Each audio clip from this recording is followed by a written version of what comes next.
Entonces, yo voy a comentarles, más que a comentarles, a contarles mi experiencia como investigadora en uno de los varios textos o libros o capítulos de libros que he escrito relacionados con las consultas en los archivos. Este archivo de aquí de Cartago yo lo consulté en 1997, pero para trabajar algo sobre cartografía del Viejo Caldas, para una exposición en el Banco de la República, lo cual no fue publicado, entonces yo no tuve en cuenta la experiencia aquí en Cartago. Las experiencias principalmente son en México, aquí y Colombia. En México el Archivo Histórico de la Nación, y en Colombia este es el Archivo Histórico de la Nación que lo construyó Salmona. Salmona, colombiano de origen francés. Estos son los textos o los libros, las publicaciones donde he trabajado con archivos. En México residí 19 años, soy egresada de la Universidad Nacional Autónoma de México y luego me vine a trabajar aquí al país. Entonces ahí pueden mirar de los cuales voy a tratar un poquito en este simposio. El Archivo Histórico de México, que se llama igual AGN de México, AGN de Colombia, AGN de Perú, donde ustedes vayan, podemos ver aquí que antes era la cárcel de Lecumberri, una cárcel que duró siglos. ¿Aló?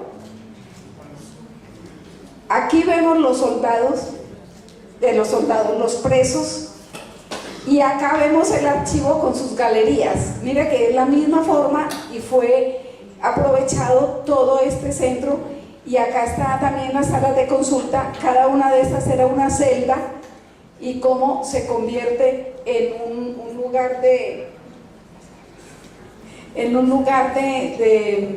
consulta, un lugar de luz, en lugar de ser un lugar de oscuridad.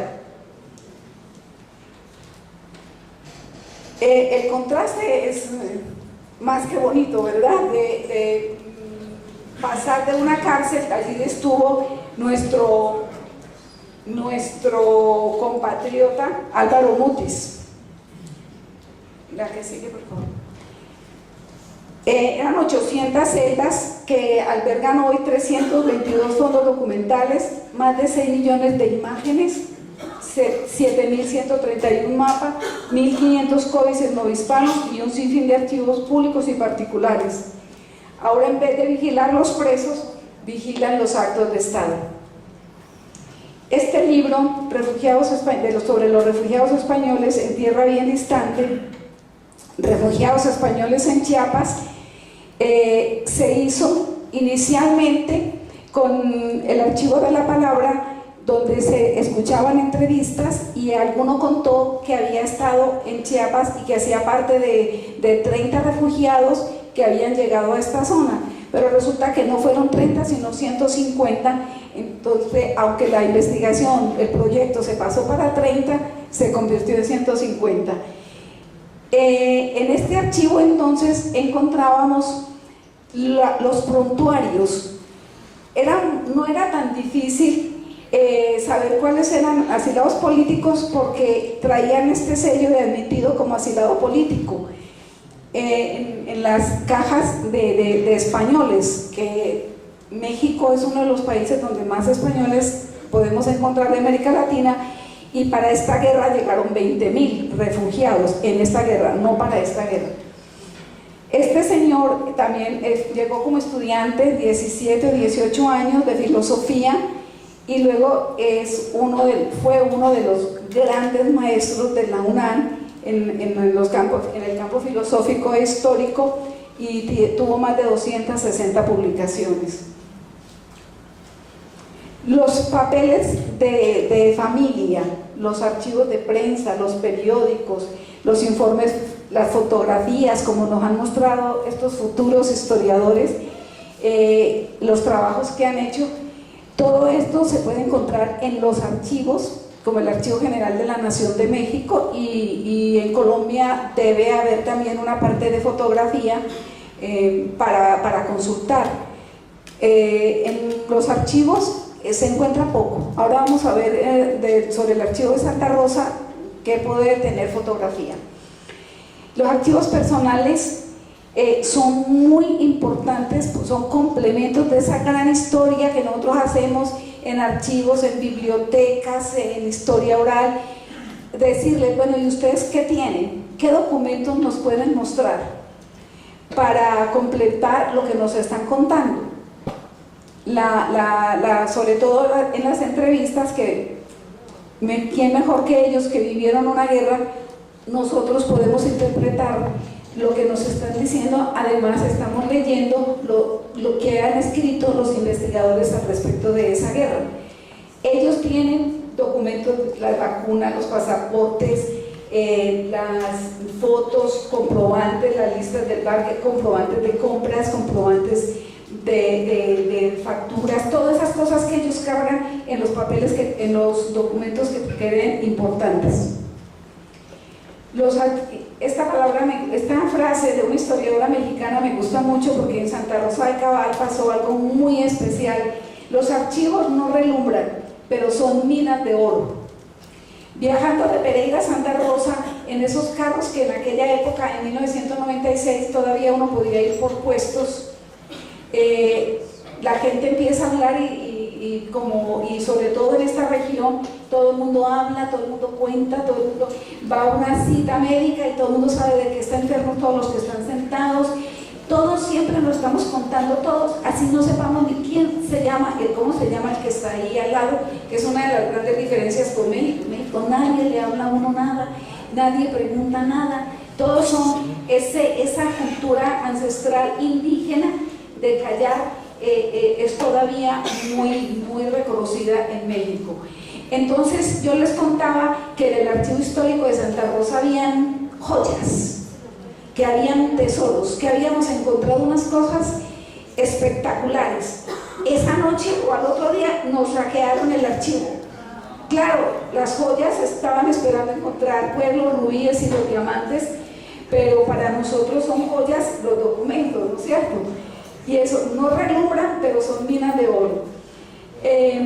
Otros de los documentos que yo encontré en el Archivo Histórico de la Nación en México, buscando las cajas, porque yo tenía la lista del barco, de cuántos habían llegado a Chiapas. Resulta que al ir a Chiapas encontré que habían otros que estaban allí, que también eran asilados y no venían en el barco que yo trabajaba. Pero yo no titulé el libro, no lo titulé El barco Santo Domingo y los llegados a Chiapas, ¿no? Los refugiados españoles. Entonces me tocaba mirar estos otros, regresar al Archivo General de la Nación, buscar los prontuarios, y como yo fui en 1992, póngale, o 91, y acababa apenas de organizarse ese archivo, como vimos ahora, en 1990, que empezaba a ser el Archivo General y no la cárcel. Resulta que todo estaba en cajas, medio para organizarse, y de pronto habían dos cajas así como para ver quién, ¿no? Y dije yo, ¿y esas cajas? Es que me faltan otros españoles que no encuentro. Y le dije yo, ¿y esas cajas? Esas cajas. No, yo tengo la doble nacionalidad, entonces yo iba como mexicana. Dice, no, esos son los colombianos que llegaron con menos de 1860, como quien dice, eso no le interesa a nadie.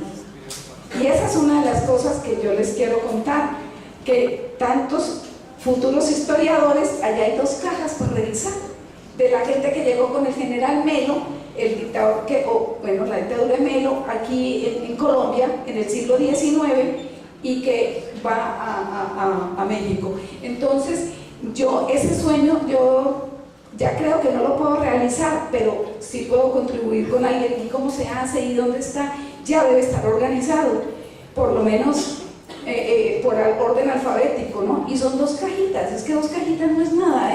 Ustedes saben, en archivos eso no es nada, eso se trabaja en poco tiempo, por lo menos en poco tiempo recopila la información. Ya después el trabajo puede durar toda una vida, porque las investigaciones, así sean coyunturales, nunca se acaban. Aquí está el homenaje que le hacen al general Melo en un monumento erigido en su memoria en Chiapas, porque allá murió, allá está enterrado y allá le celebran y allá es un personaje importante, que de los pocos extranjeros que trabajaron con Benito Juárez en la revolución de la reforma de mediados del siglo XIX. Aquí está el historiador colombiano Gustavo Vargas, que murió a principios de este siglo, del siglo XXI, y el embajador, que le están haciendo un homenaje, y seguramente que aquí no nos acordamos de Melo para nada. La que sigue. Pasando a Colombia, la ley 80 de 1989, un año antes que el nuevo o último archivo de México, se crea el archivo nuestro, que para la época que yo lo visité, que estaba trabajando la participación de Colombia en la guerra de Corea como tesis doctoral,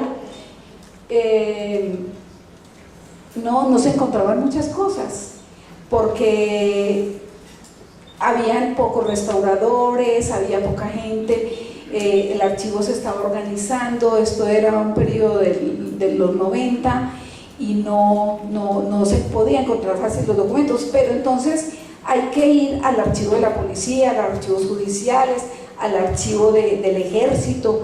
No es fácil entrar. No es fácil que te den una credencial, pero tampoco es difícil, o sea, usted lo puede conseguir. Y ahí puede encontrar unos documentos como el diario oficial de la creación del Batallón Colombia, que no salió para el público, no lo encuentras en cualquier archivo, los de diarios oficiales. Ese número de 1950 no circuló, ese lo dejaron allá guardado. Que siga. Otro de los estudios publicados y que también recurrí a los archivos fue el de los extranjeros en el Gran Caldas. En Pereira fuimos a buscar en las notarías y en los archivos y resulta que los estaban reorganizando en el Archivo General de la Nación. Ayer hablando con el profesor Armando Martínez, me dice, no, ahora tenemos 12 restauradores. Cuando yo fui había uno para todo el país.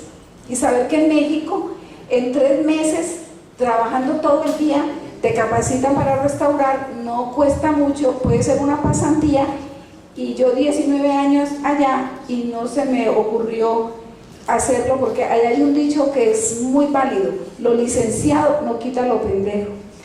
Bueno, para este trabajo, sí, porque si no digo algo así se me duermen. Para este trabajo consulté los archivos del DANE, el antiguo DANE, que ya no existe. Entonces vemos cómo fue cambiado por, ahora lo del DANE, ahora miramos, fue cambiado por otra institución, y la parte de extranjería que quedaba en el DANE también tenía sus archivos, pero unos archivos muy particulares, porque la gente de extranjería, pásenme la otra para comentarles algo. La gente de extranjería no era cualquiera. Bueno, entonces usted está en la sección de extranjería, usted en la de presos, usted en la de actos de tal tipo, pero sin ninguna formación. Entonces nosotros encontramos que yo hice varias variables para trabajar los extranjeros, y entre ellas la formación, la educación, la religión, el número de miembros de la familia, de qué provincia de España venía o de qué parte de Francia, todo esto, y encontraba cosas como griega, analfabeta, sofróloga, y analfabeta porque la firma era en griego y entonces no sabía leer ni escribir. Entonces para los del DANE eran analfabetos. Los catalanes, cuando hablaban, entonces los ponían que eran franceses. Es muy difícil, estos documentos originales, pero uno sabe que están mal hechos. Entonces tiene uno que acudir a otra gente, porque ellos no eran preparados para recibir estas personas. La investigación de los extranjeros, y como digo yo, todas las investigaciones nunca se acaban. Aquí en Colombia es muy común que a la universidad le dé a uno un año para una investigación de un siglo, y un año para una investigación de 3 días, y un año para una investigación de un equipo de 7, y un año para una investigación de una sola persona. Eso es lo mismo, eso no hay criterios para usted decirle, ah, usted va a trabajar un siglo, ¿con quién? No, yo sola. Ah, no, bueno, ¿en cuántos meses necesitan? No. Es muy difícil trabajar como investigador aquí, bueno, es lo que yo siento, no sé los otros investigadores si están de acuerdo o les parece que es muy fácil trabajar acá. La gente, los extranjeros siempre tienen como miedo. Nosotros pensamos que aquí no hay tantos refugiados de guerra como podrían haber en países de Europa o en otros países que tienen mayor acogida para extranjeros como Argentina, Chile, Uruguay, pero no, se encuentra uno que casi todos venían de alguna guerra, de algún problema bélico, y que venían al paraíso que era América. Pero América no es allí Cartago, Pereira, Manizales, Puerto Colombia, Barranquilla, no, América es todo, todo. Yo encontré un refugiado español en México que cuando llegó traía una carta para una persona en Argentina y preguntó, ¿por dónde se va a la Argentina que tengo que entregar esta carta? Esa era la América de ellos, ¿no es cierto? Bueno, en los extranjeros en Manizales hay otras cosas de esas espectaculares que uno encuentra y que dice uno, ¿y qué pasa con la gente que no se entera? Lo que pasa es que lo bonito de la historia es que cuando uno la conoce, la ama, porque uno no ama a nadie que no conoce. A mí me puede gustar cualquier cantante o artista, me encanta, pero no lo conozco, entonces yo no lo amo, me gusta y bueno, quién sabe, ¿no? Pero cuando uno conoce a alguien verdaderamente es cuando ama. Cuando uno conoce la historia, la ama. Y cuando uno está enamorado de la historia, ve cosas lindas por todos lados. Y eso es otra de las cosas a que yo los invito. En Manizales encontré este señor en el DANE, dije DANE, es el DAS. Ustedes no me han corregido, es el DAS. Yo dije DANE, ¿no es cierto? Es el DAS. En el DAS yo les decía, por favor, yo necesito de varias nacionalidades entrevistar estos señores que ustedes tienen aquí inscritos. Díganles que es una historiadora que está haciendo un trabajo sobre la influencia económica y cultural de los extranjeros en el Gran Caldas, que les quería hacer unas preguntas. Entonces, entre ellos encontré que para el DAS es polaco, para él es israelí, porque Polonia nos entregó. Yo no quiero saber nada de Polonia. Entonces es un personaje muy importante que murió. A mí se me han muerto muchos, no se dejen entrevistar por mí. Siempre busco los más viejitos, siempre busco los más viejitos. Este ya estaba con sangre, con suero, con oxígeno, pero de esos hombres enamorados de la vida y enamorados de las mujeres, que a veces tiene uno sus ventajas de ser mujer para ir a entrevistar hombres, y me imagino que al revés. Entonces el señor me dijo, no, yo lo atiendo. Me encantó porque era un personaje realmente que vivió, que estuvo en el campo de concentración, que todavía tenía el sello. Mire, dice B8225. Esto decía en sus brazos, que era un prisionero de origen judío. Él fue tío de uno que fue alcalde de Bogotá con este apellido, Bromberg, alcalde de Bogotá. Entonces cuando él llega, fueron llegando de a unito, el señor dice, no, a mí no me van a poner como polaco, yo soy israelí, y mi hija estudia en Israel y nosotros somos israelitas. Entonces, cuando le digo yo, bueno, ¿y usted qué documentos tiene? Que no tenía ese señor, pero hubo un documento que me llamó la atención así bárbaramente, que le comentaba yo ayer aquí al profesor Mayorga, de las cosas que uno encuentra en una casa de familia, de un señor agonizante, unos señores comunes y corrientes como nosotros, actores históricos, todos lo somos. Y me dice, mire estos papeles. Aquí también vino un equipo de cine, que por ahí me hicieron unas entrevistas. Y le digo yo, sí, ¿quién vino? Uno que mandó Steven Spielberg, el de la lista de Schindler. Así como si usted le está contando, hoy voy a hacer un sancocho. Y me entrega este documento. En inglés lo tengo cuando le solicita que se deje entrevistar, porque esta fundación, la SOA, que fue establecida en 1994 por Steven Spielberg, basado en la inspiración que él consiguió de dirigir la película premiada y titulada La lista de Schindler. En ese momento la fundación se llamaba, yo no sé hablar inglés, Survivors of the SOA Visual History Foundation, la cual se dedica a realizar y guardar entrevistas audiovisuales de sobrevivientes del Holocausto y otros genocidios de todo el mundo, con el fin de darlas a conocer públicamente. Dijo, no, así aquí llegaron en un vuelo de Bogotá a Pereira, y luego se vinieron aquí, trabajamos hasta las 2 de la mañana, como a las 4 ya se fueron para Pereira a tomar el otro avión. Y le digo yo, ¿y aquí quién se enteró? Nadie. La patria, los periódicos, la prensa, la gente, no, nadie. Usted, ahora que le estoy mostrando este documento. Digo yo, no, esto no puede ser posible. Para la Universidad del Rosario, que está haciendo un libro de fuentes históricas, me pidieron que hiciera una parte de historia oral, y yo les hablé de la importancia de la historia oral, que la entrevista como fuente primaria. Entonces yo mandé a contar cómo se hizo este trabajo, ya no de todas partes, sino la parte de acá, de extranjeros en Manizales, y me mandan a decir, ¿qué significa esa carta de la SOA? Eso es una cosa anecdótica. Sí será importante la Universidad del Rosario. Y que digo yo, pero si la historia está llena de anécdotas, si a los muchachos le enseñáramos la historia con las anécdotas, no se dormirían en clase.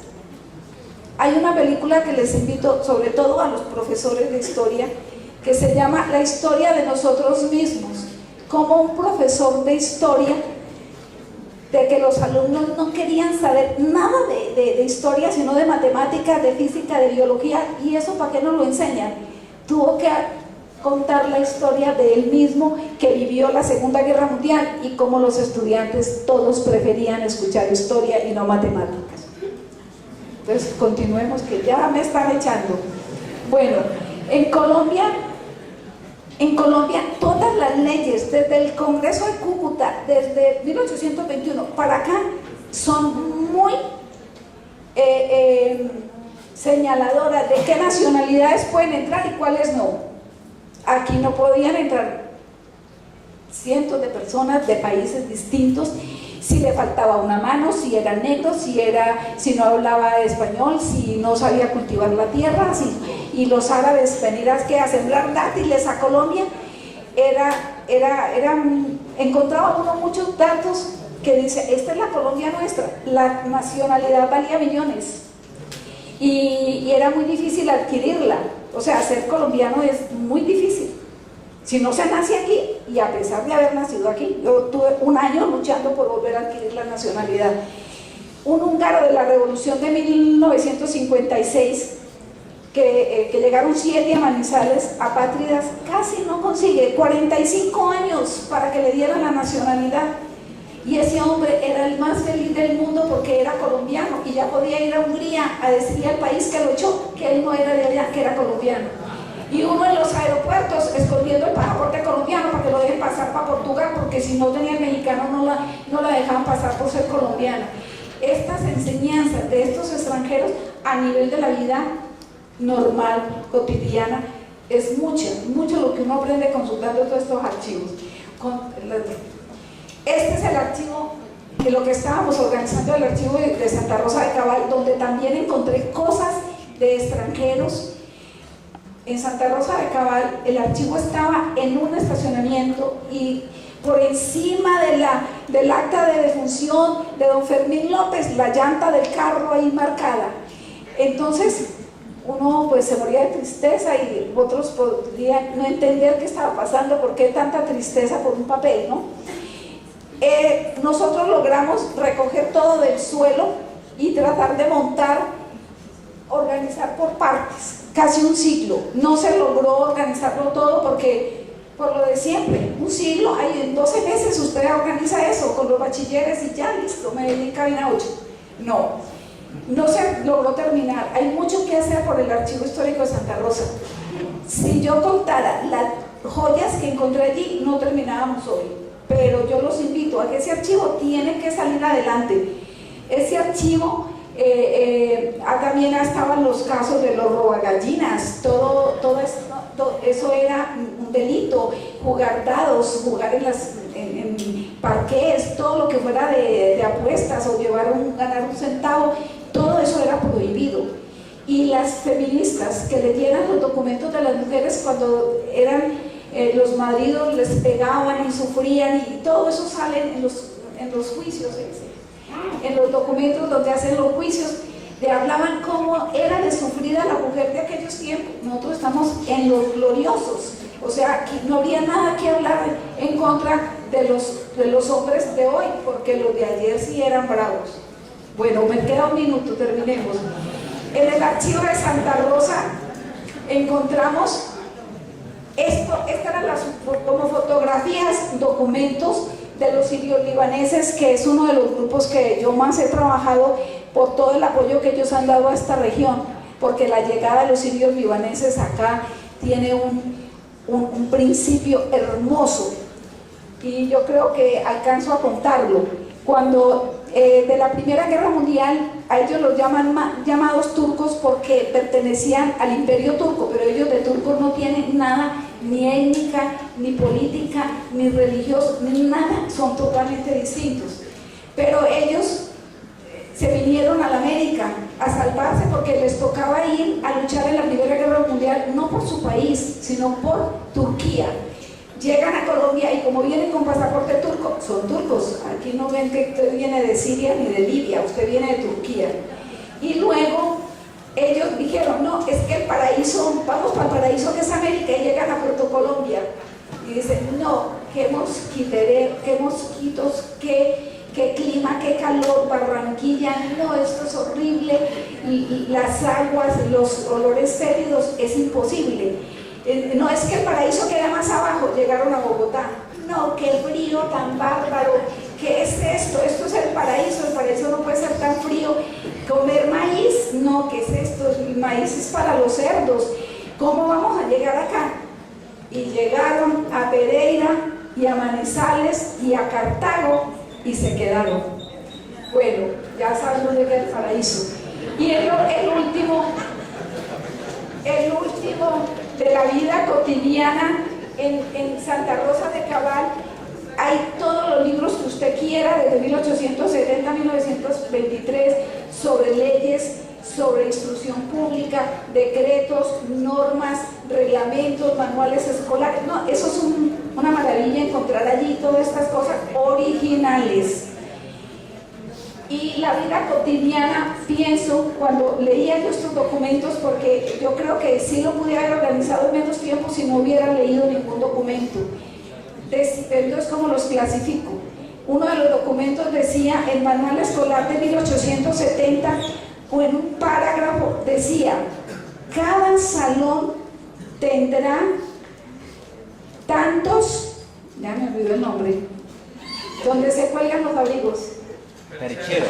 Tendrá tantos percheros como alumnos para que cuelguen sus abrigos y sus sombreros. Podemos, por un decreto, saber cómo vestían y no usaban calzado. Muchas gracias.